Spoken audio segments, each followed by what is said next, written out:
Are you totally different when it comes to sex and copulation? Have you judged yourself out of receiving pleasure? Have you judged yourself into receiving pleasure in certain ways and excluded other ways? Would you like to know more about what else is possible with bodies? Would you like to create confidence in the bedroom and beyond? How has your sex life or lack of it affected other areas of your life? Everyone has the potency to be a sexual superhero. Get ready to listen, sense, and play with the sexualness that is you. Now, here's the host of The Pleasure Zone, pleasure diva and body whisperer, Milica Jelenic. Good evening, sweet pleasure seekers. Welcome to The Pleasure Zone. You found it. You're so smart. You found the pleasure zone. No, most of you stick your hand down your pants and eventually you find the pleasure zone in here. You clicked on something and you got the pleasure zone. Geniuses. You clicked on the right button, and I bet you click on the right button on other occasions in your life too. So fun to have you listeners coming on, listening, and now and in the future. So if you are listening right now as we are live, that's so fun. And if you're getting the podcast, how fun is that? How fun is it that there are podcasts? And how fun is it 200 shows in the archives, in the podcasts on Inspired Choices Network under the Pleasure Zone? Crazy. You could listen to this show for 200 hours straight. That's like a full-time job. Just saying. You're more than welcome to do that. I know I'm not going to pay you for it, but enjoy and have gratitude that, hey, you didn't have to pay for it either. How cool is that? So tonight we're going to have a conversation, a very serious conversation about some really weird stuff. We're going to be talking about common and uncommon aphrodisiacs. Let me tell you, my research today almost made me throw up in my shoes. It almost made me laugh till I cried. And it almost made me run screaming in holy terror. That's what the research on aphrodisiacs did for me. The research itself was not an aphrodisiac. That is something I'd like to let you guys know. So, what is an aphrodisiac? What is that anyways? You know, here we are talking about them, what this is, what is this crazy word? And we're going to talk about some common aphrodisiacs. We're going to talk about lesser known aphrodisiacs, or at least some of the aphrodisiacs you might not have ever wanted to know about and wish that maybe you stopped listening, but really you're so intrigued you want to listen. It's kind of like when somebody says, don't smell that rotten milk, and you have to smell it anyway. It's kind of like what this show is going to feel like, I think. So, what is it? What are they? And, you know, are aphrodisiacs just things you eat? Or can you smell aphrodisiacs? What are they? What are they oriented? What senses are required for an aphrodisiac to be qualified as an aphrodisiac? What if there are aphrodisiacs we never even thought of? Like maybe it's an aphrodisiac. I find that if I trust people, I could be turned on in their presence. It's a magical thing. And, you know, I think that trust and certain other things also trigger different hormones in the body, just like some of the foods that we'll be talking about, some of the scents we'll be talking about, and some of the other ideas I have around aphrodisiacs. So for this very first section, we're going to talk about some of the common aphrodisiacs, or what would be considered more common aphrodisiacs, ones you might have heard about, probably. So what is it? What is it indeed? So aphrodisiac actually comes from the root of the Greek word Aphrodite. When you look at aphrodisiac, you can see that Aphrodite, right? So it's a love potion, essentially. So aphrodisiac is a love, and the Greeks actually just referred anything that was an aphrodis was anything pertaining to Aphrodite, the goddess of love. You can also have an anaphrodisiac, something that turns you off. There are some things we'll be talking about tonight, which one of them are scents, and some of the scents that turn you on are really some of the foods when you eat them are considered anaphrodisiacs, but sometimes when you smell them are considered aphrodisiacs. So kind of interesting. They actually have said, some of the research I was reading too was saying that pretty much every food on the planet at some point has been considered an aphrodisiac to some degree or other. And some things that you wouldn't even consider foods and not normally stick in your mouth for anything and not even stick in your mouth and be paid to stick it in your mouth are considered aphrodisiacs. So we'll get to some of those that may freak you out and wiggling in your pants fantastically. We will get to those. But first we're going to talk about some of those super common ones and what makes them aphrodisiacs. One of the commonalities between all the aphrodisiacs that I noticed was that a lot of them are things that will increase blood flow. Why does that make aphrodisiac? Well, guess what? Blood flow to the penis equals erections. Ta-da! Also, blood flow to the clitoris and blood flow to the vagina equals turn-on. Ta-da! So that's kind of the underlying common theme of aphrodisiacs that are food-related, that have been said to have some kind of common, that really have been shown to have results. And there's also research that says that other than the blood flow, there isn't a lot of merit to these aphrodisiacs. So a heck of a lot of fun. So we're going to talk about them anyway. They are saying that if there is a problem with blood flow, though, that a lot of these aphrodisiacs can increase blood flow, so that's a bonus. But for other things that might be hormonal related, or although they do talk about some of the foods having like triggering hormones and stuff, they're also saying that some of these things just don't have the effect that but let's talk about them anyway, because it can be fun.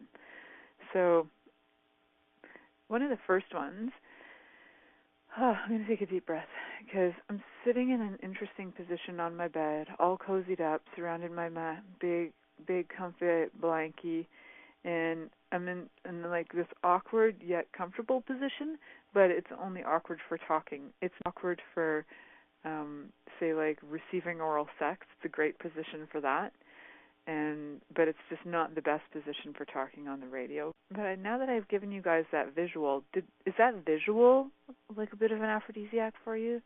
Okay, good. I'm going to do random aphrodisiac visuals for you during the show, I think. We'll see how that turns out. So some of the common edibles, we'll call them, not edibles as in marbles, but definitely edibles, things we would eat, are things like ginseng. And pretty old, an older recognized aphrodisiac. It's something that they've been using in Asian cultures for a very long time. They just say that it calms the nervous system, and it has like effects on the nervous system that actually alter the hormones. So some doctors have studied this. There's a doctor by the name of Dr. Josh Axe, and he's actually studied the effects of ginseng on bodies and sexual performance. So he has some information in an article about that. And they have ginseng-like effects on the nervous system, which basically means it helps them calm down and it increases different hormones. It releases different hormones in the body. So ginseng.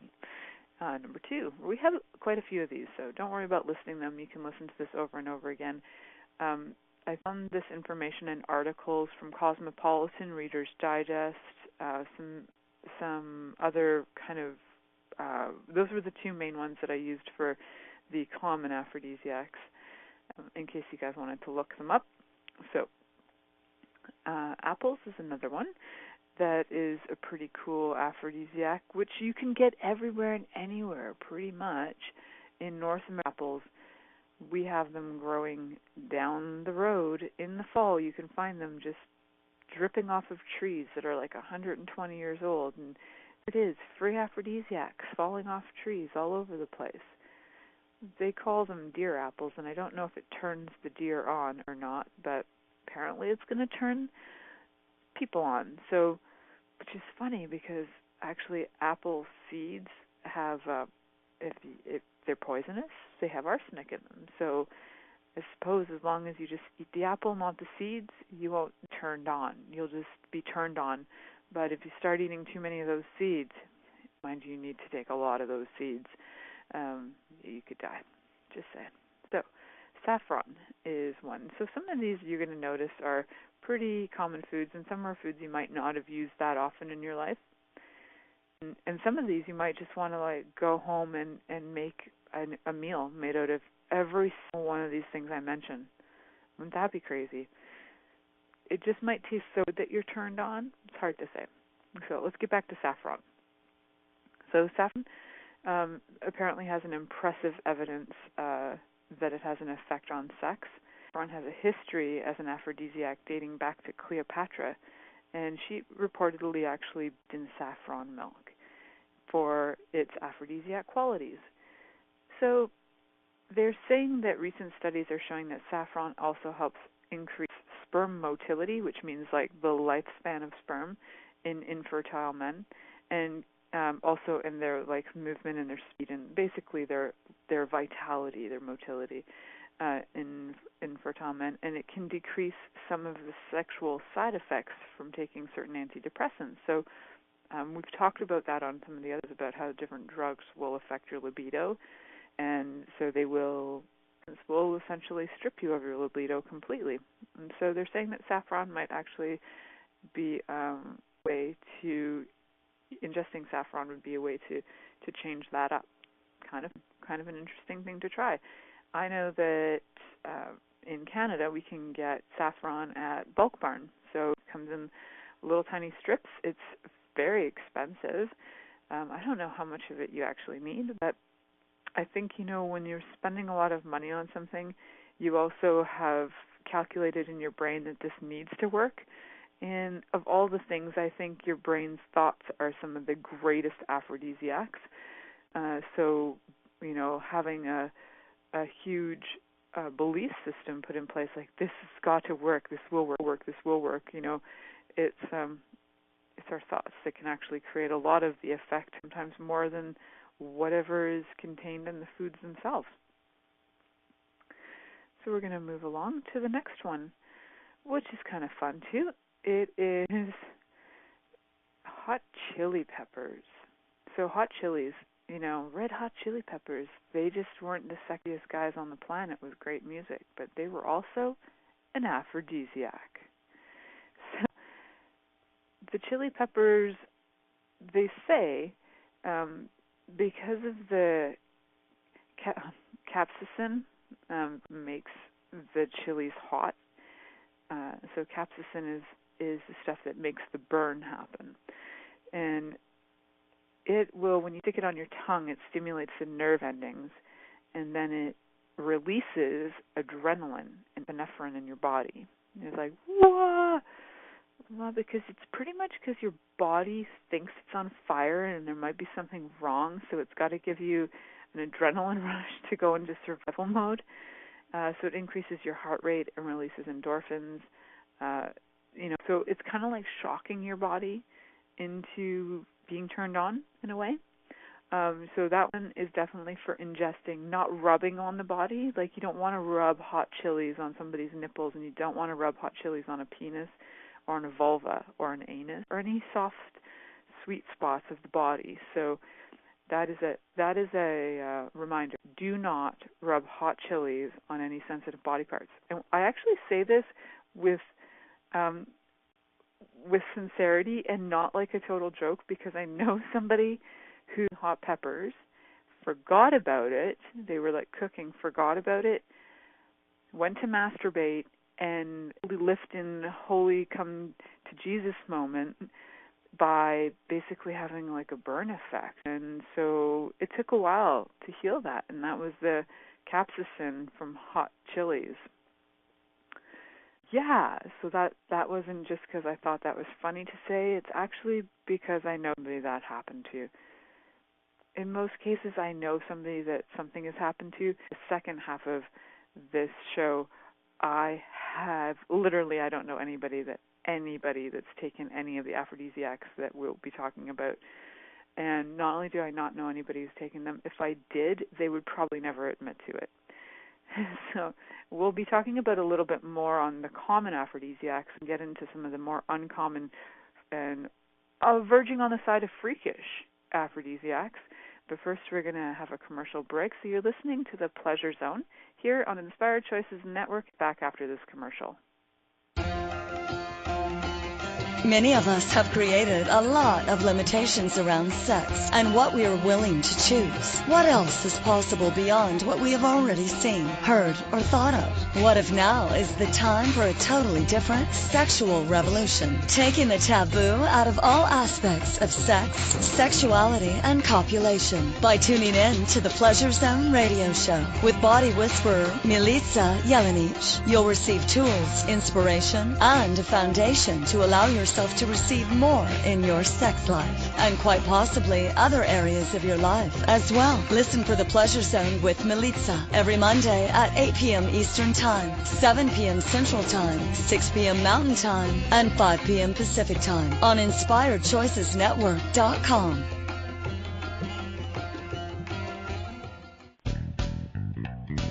Are you a subject matter expert? Are you here to share your expertise with an audience waiting to hear from you in only the way you can deliver? Are you ready to have your voice amplified across the airwaves? Inspired Choices Network has a global radio platform streaming to millions of people across the world.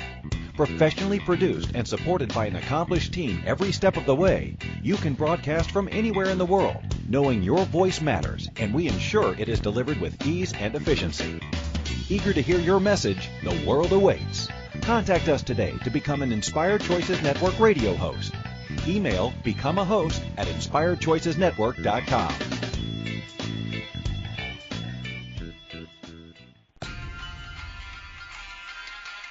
This is the Pleasure Zone with body whisperer Milica Jelenic. To participate in the program today, please call in the U.S. Call 815-880-8255. That's TALK. Or Canada 613-800-8736. Or you can Skype us at Inspired Choices Network. You can also make the choice to ask or comment by email at milicajelenic.com. Now back to the program.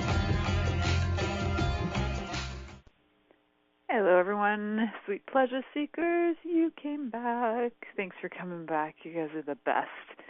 And welcome back to the Pleasure Zone, where we're talking about common and uncommon aphrodisiacs. If you were with me before this, you might have heard me talking about some of the more common ones, like some of the food ones, like ginseng, apple, saffron, hot chili. Yeah, we went there. And so I'm just going to name a few others as well. Some I agree with, some I don't agree with so much.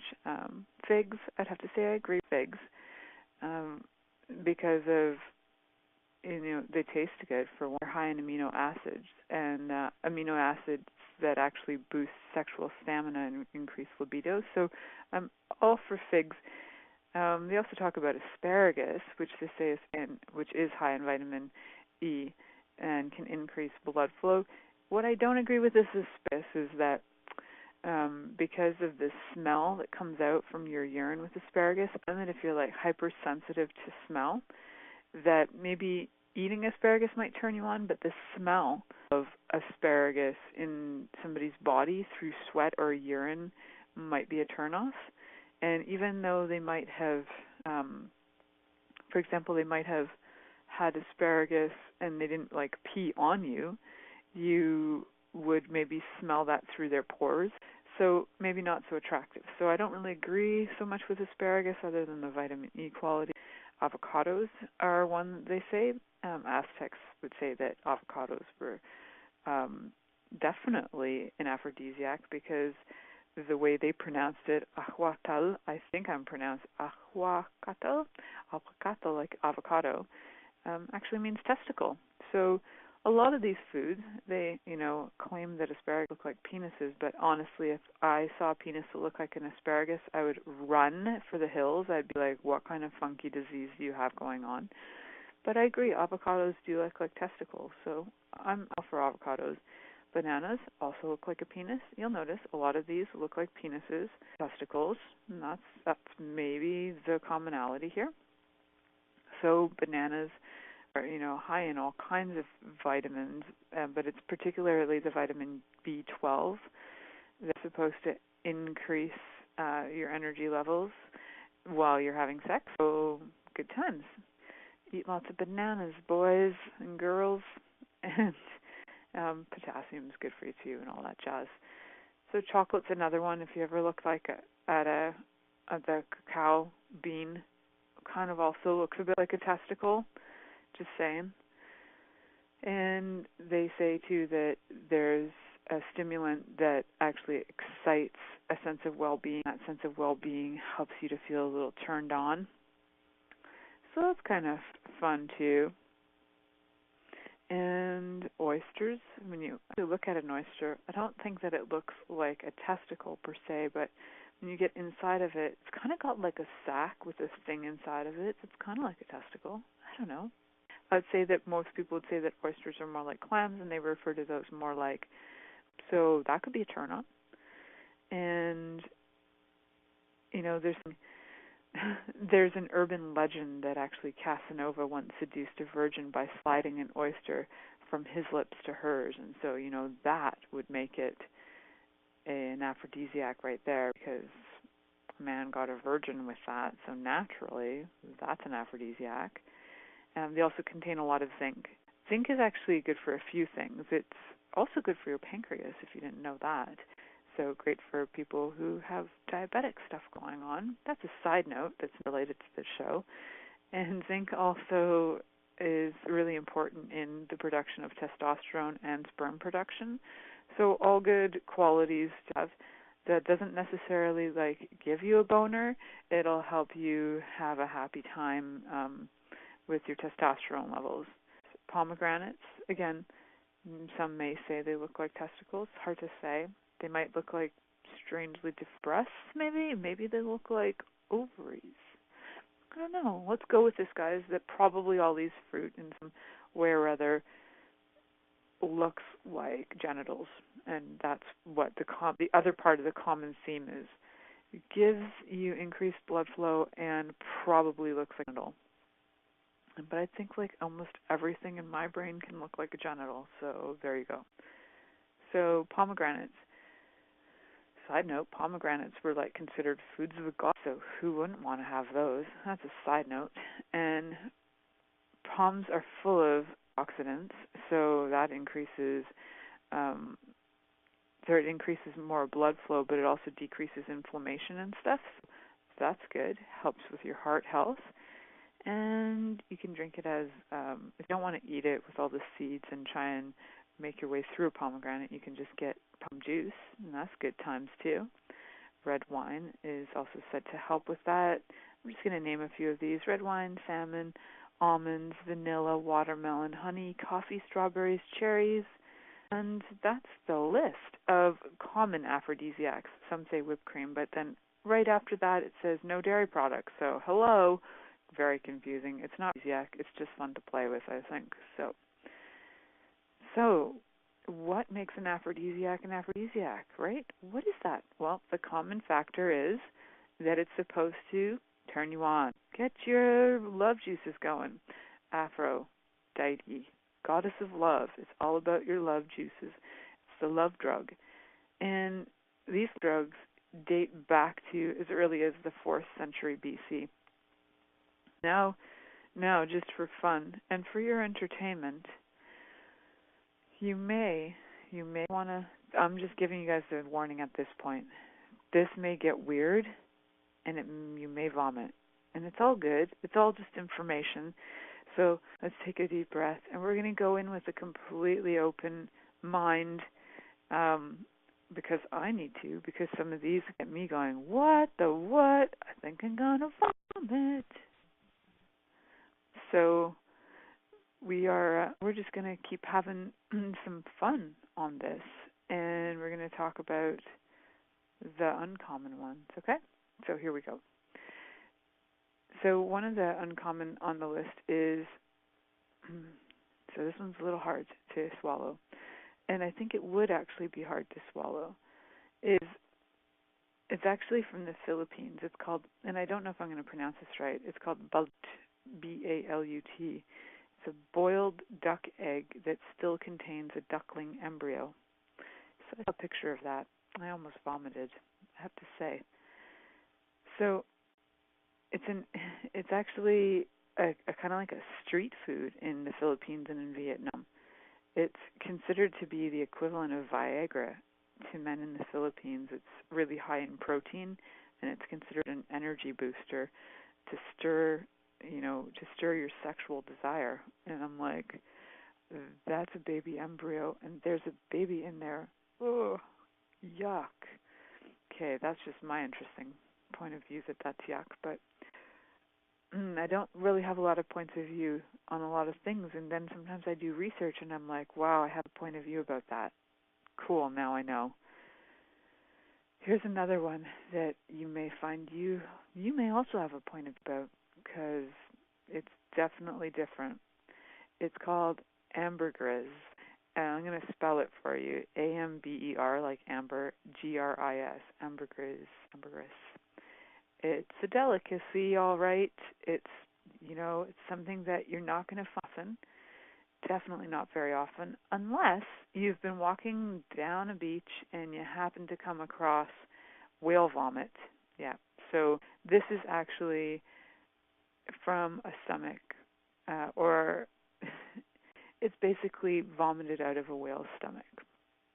And there's a chemical in the ambergris or ambrion that apparently turns rats on, so that it might do the same for humans. That's right, whale vomit.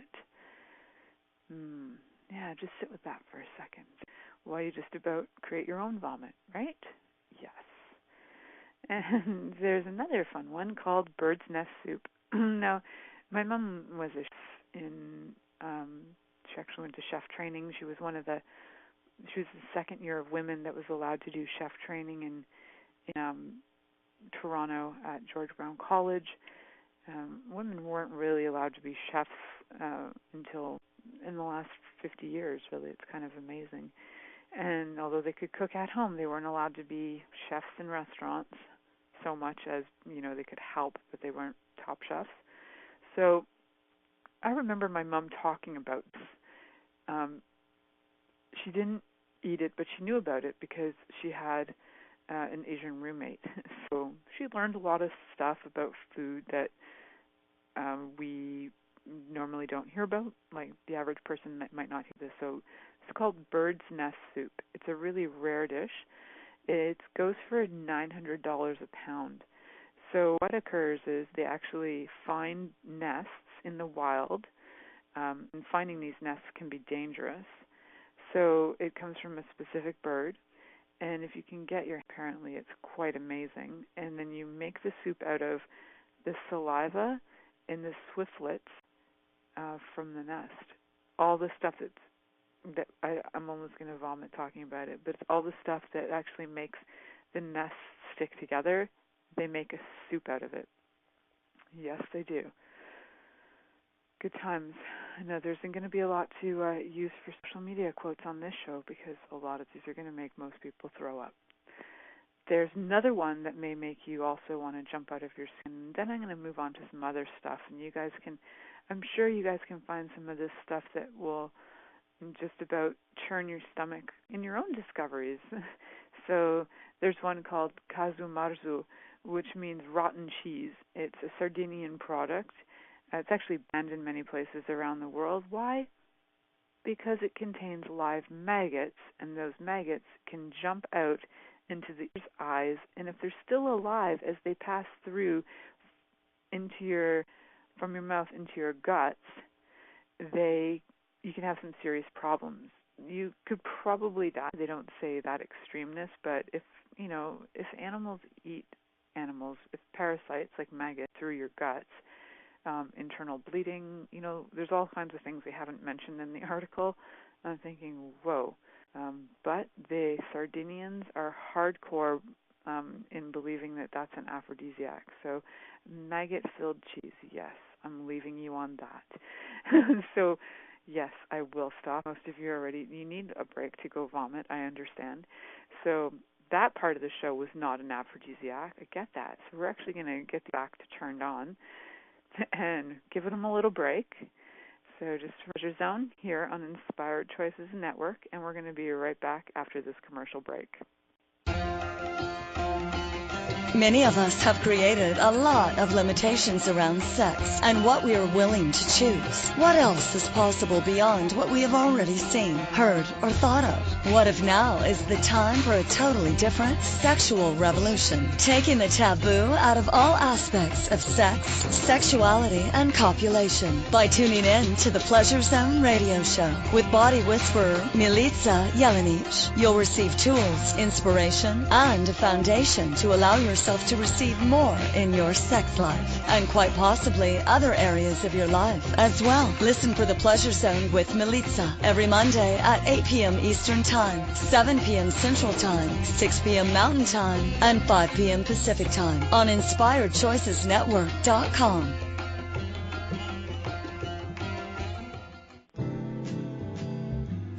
Are you a healer or coach? Have you been craving having sessions and haven't had the time?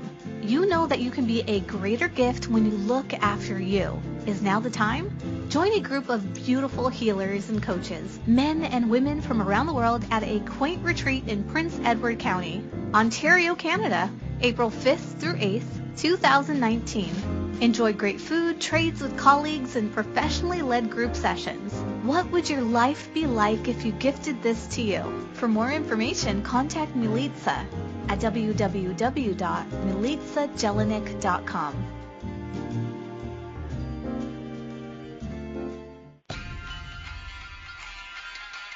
This is the Pleasure Zone with body whisperer Milica Jelenic. To participate in the program today, please call in the U.S. Call 815-880-8255. That's TALK. Or Canada 613-800-8736. Or you can Skype us at Inspired Choices Network. You can also make the choice to ask or comment by email at milicajelenic.com. Now back to the program.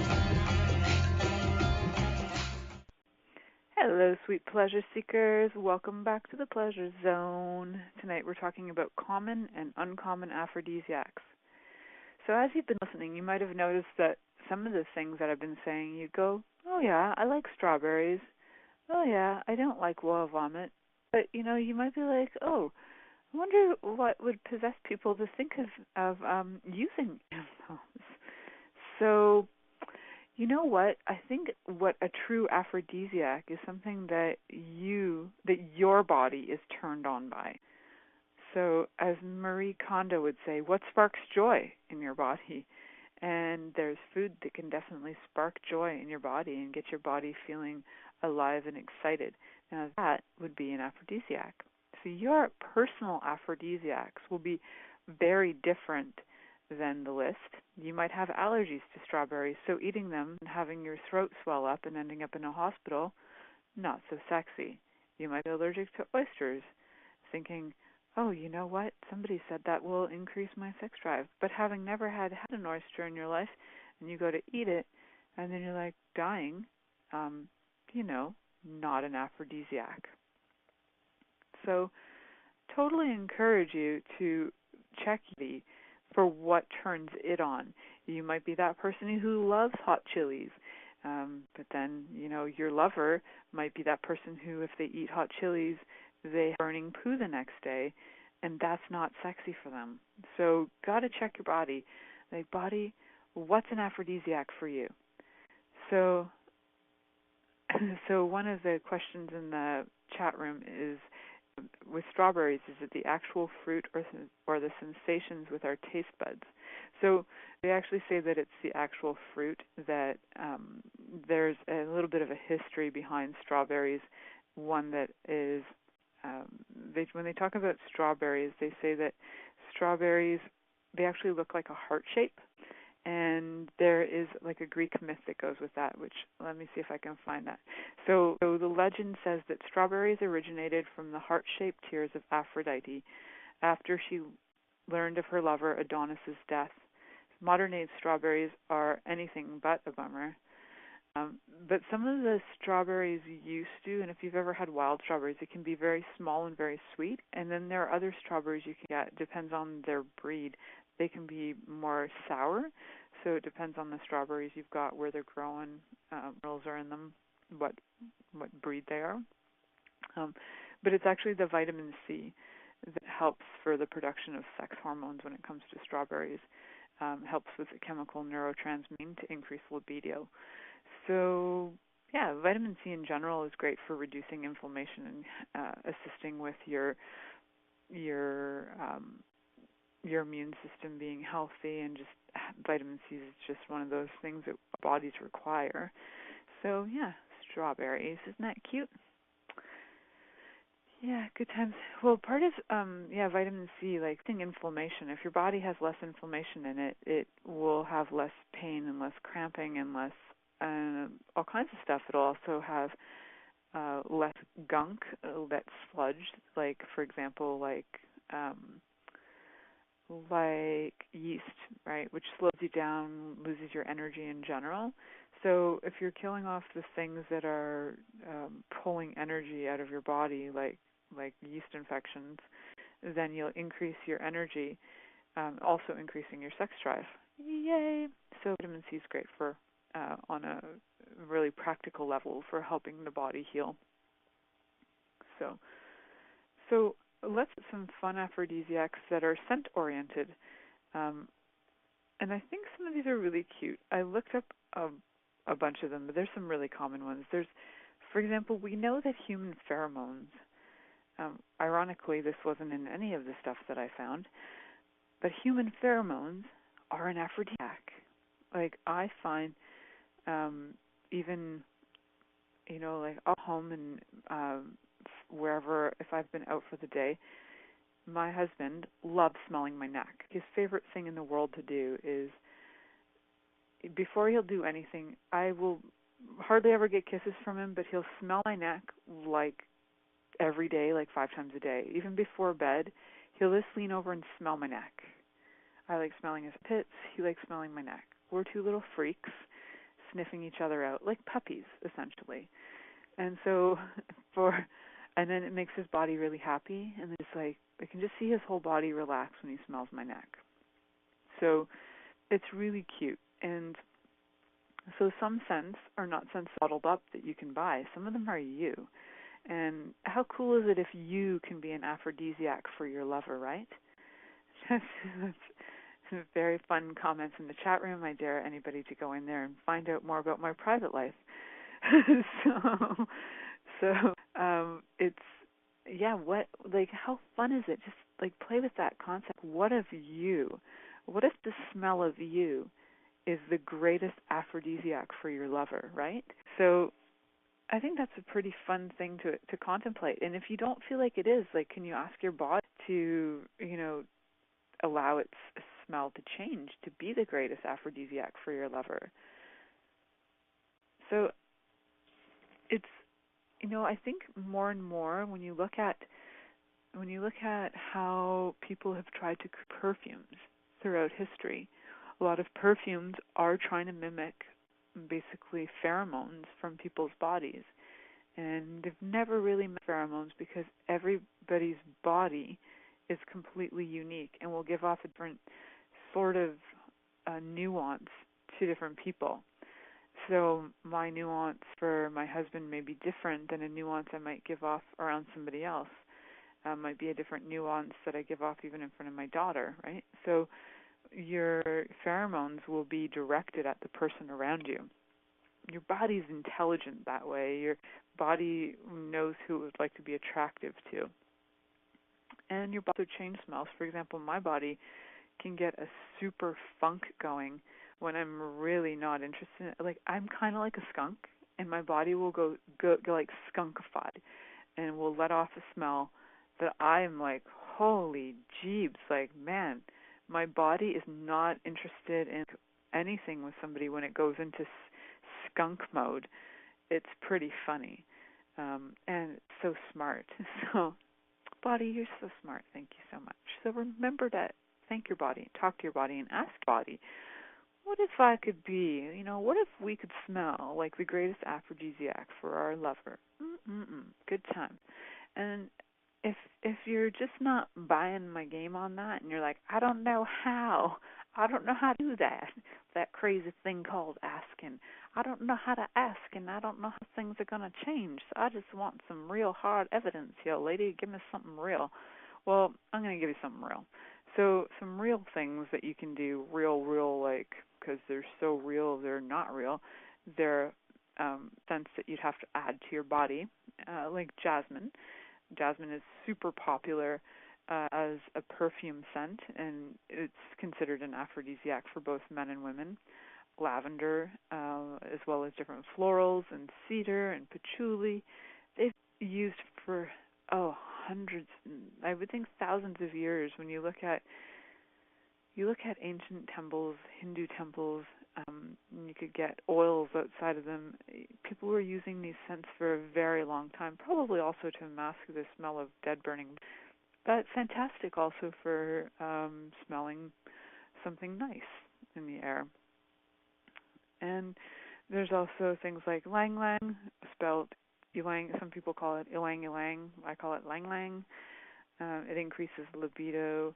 And there are other scents that are like vanilla, that you could smell in cooking. And I think for me, like smelling something like, I love the smell of coffee cooking, but I don't like the smell of coffee breaths, and I don't like the smell of like old coffee.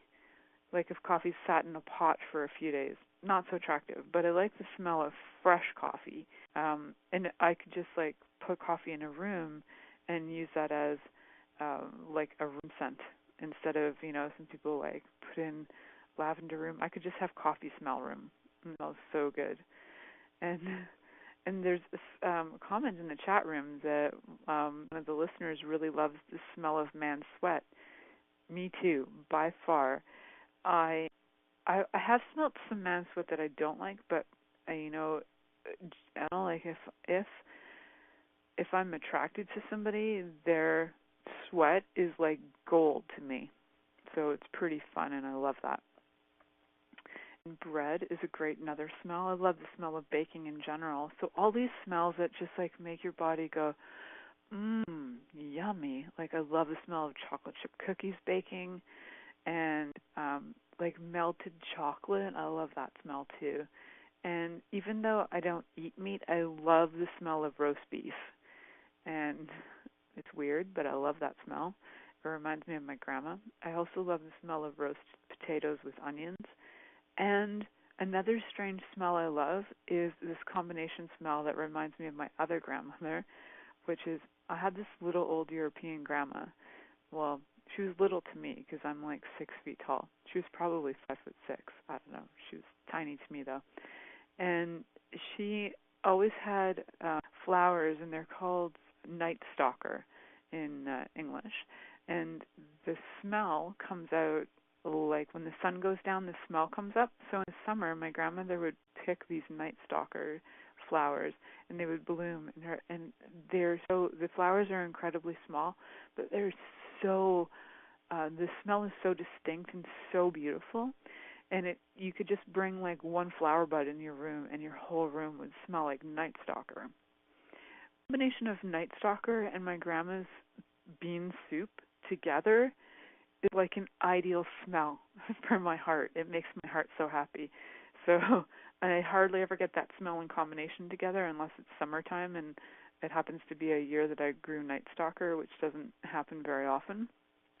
It's just like a lovely smell. Ironically, my Serbian grandmother, who was very pious in many ways, she loved the smell of this, but in Serbian, the name of the flower is actually like streetwalker, like hooker. So I always thought it was really funny that my very pious grandmother loved the smell of a flower that's basically called a hooker. She's the cutest. So smells, like what smells turn you on, what smells excite your body. Sometimes you'll even just be talking about smells and it'll excite your body. Like the smell of a lover's armpit is like, that excites my body. I love that. And so it doesn't have to be the common ones, because some of the common ones really turn me off in a lot of ways. Like, there's some floral smells that make me want to chuck, and they're just so, I just feel like they're really high-pitched is what I would call them. They're just so high-pitched, and they're just like, ugh. Yes, and there is something I will be talking about, which was mentioned in the chat room, but I do have it on my list. But I think the greatest, and maybe I'll mention it now and talk about it more after. I think the greatest aphrodisiac of all, both to ingest and to smell, is your lover's juices by far. So whether it's like diving in nose first into the vulva, getting the vagina, like digging in and having a great time. If your lover doesn't have endometriosis or vaginal or bacterial vaginosis or some kind of infection going on, and then your lover, if she doesn't have an infection going on, then that vulva is probably smelling absolutely like the most delicious anything on the planet that you could probably never mimic with any other thing ever. And then what about, have you enjoyed your own? Can you actually go and explore your own juices on your body? So Mama Gina, in her Pussy Reclamation book, she'll go in and she'll get her pussy juices and put them behind her ears, and she'll rub them on her neck and put them on her wrists, and she perfumes herself with her own pussy juice, and that woman's freaking genius. So heck yeah, use your own juices, enjoy your own juices, and when you start to really enjoy your own juices, then it's really fun to have your partner enjoy them too. But if you've never enjoyed yours, if you're judging them, get that that's probably 99% crap unless you have some kind of infection going on. If you have an infection going on, get that looked after. But if you don't have an infection going on, either you just need to find a lover who absolutely appreciates and adores your body to get that that's true, that your body is scrumptious and delicious. Because if you got a lover who's not enjoying it and loving it to bits, maybe it's time for a new lover. So just something to consider. So definitely the smell of, I love the smell of testicles, really do. I'm that kind of weird girl who will like to stick my face into man's crotch. I just like to bury my in there, smell up the testicles, like the smell of all that. There's just this beautiful, sweaty, salty, love it. Love the smell of the penis, love the smell of balls on a super lovely day. Just really smell balls, I feel like. If a man has a bath, even if he has a bath, balls are going to smell good. That's what I know. Yes, I'm weird that way. So much to see in this show because so many things turn me on. The world is an aphrodisiac. When you really start to enjoy life, so many things can become an aphrodisiac. Breathing can be a freaking aphrodisiac, or an aphrodisiac, whatever that is, but an aphrodisiac too. So we're going to head to our last break. So you're listening to The Pleasure Zone here on Inspired Choices Network, and we'll be right back after this commercial. Many of us have created a lot of limitations around sex and what we are willing to choose. What else is possible beyond what we have already seen, heard, or thought of? What if now is the time for a totally different sexual revolution, taking the taboo out of all aspects of sex, sexuality, and copulation by tuning in to the Pleasure Zone radio show with body whisperer Milica Jelenic. You'll receive tools, inspiration, and a foundation to allow yourself to receive more in your sex life and quite possibly other areas of your life as well. Listen for The Pleasure Zone with Milica every Monday at 8 p.m. Eastern Time, 7 p.m. Central Time, 6 p.m. Mountain Time, and 5 p.m. Pacific Time on InspiredChoicesNetwork.com.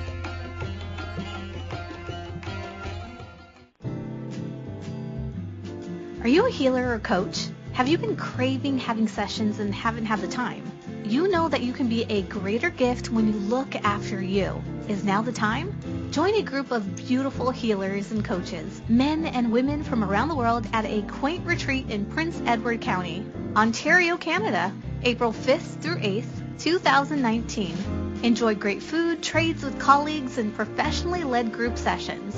What would your life be like if you gifted this to you? For more information, contact Milica at www.milicajelienic.com.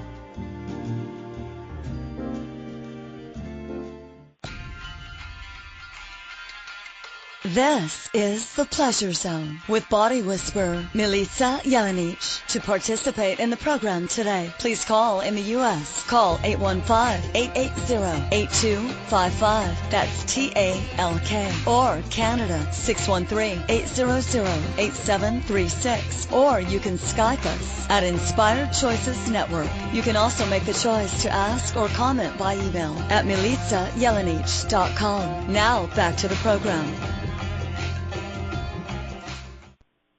Welcome back, sweet pleasure seekers. Supply Zone.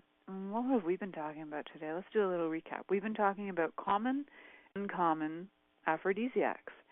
Everything from strawberries to whale barf.